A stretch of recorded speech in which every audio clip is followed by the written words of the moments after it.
mouth makes an O. He tells her that his parents moved from China to the Philippines and that he was born and left in the hospital for 2 years because his parents couldn't afford to have another mouth to feed. What a shame, the woman says, then asks him if we are going to the U.S. for a visit. Papa pauses.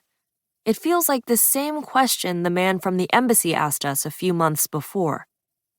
Papa tells her the story we all rehearsed before the interview to get our visas. That we're tourists visiting Ma, who's been in New York working as a nurse for the last 5 years.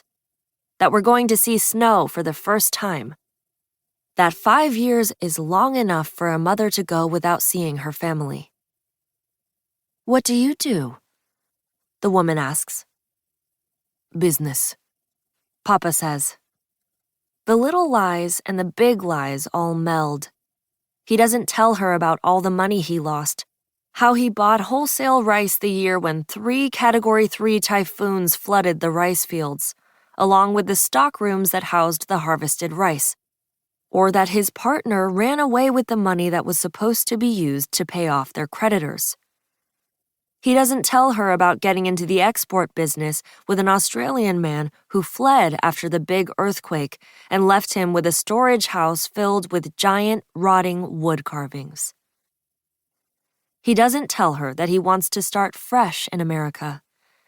He doesn't tell her about his plans for his son and daughter to go to American schools and have American lives, or that we bought round-trip tickets for a one-way journey. This is inside talk that she doesn't need to hear. How long are you going to stay? She asks. We are on alert. Junior, whose eyes were closed a moment earlier, turns and looks at Papa. Even in my state, where every movement causes me discomfort, I sense danger and turn my head a little with my eyes closed. Papa slows down, careful not to give away too much, though he has given away so much already.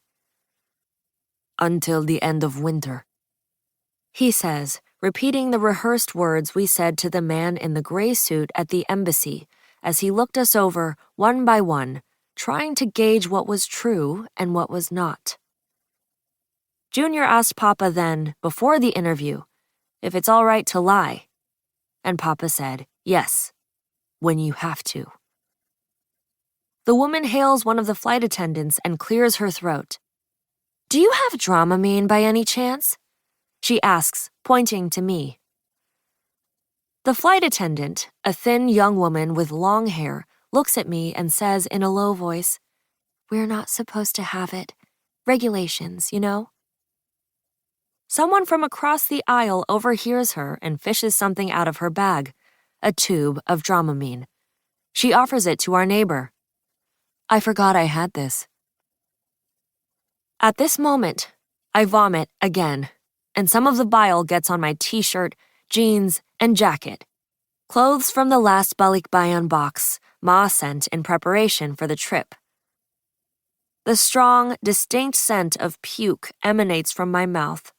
All traces of food I've eaten on the plane from Manila to Japan combined into a fermented, sour mess. She may not be able to hold this down if she keeps throwing up like that. The woman who talked about yin and yang says, wrinkling her nose. None of these humiliations are enough, of course. My sanitary pad needed changing over 2 hours ago, but I don't dare get up to go to the bathroom. I can't anyway. My body defies me, and here I am, an animal sitting in her own bloody filth.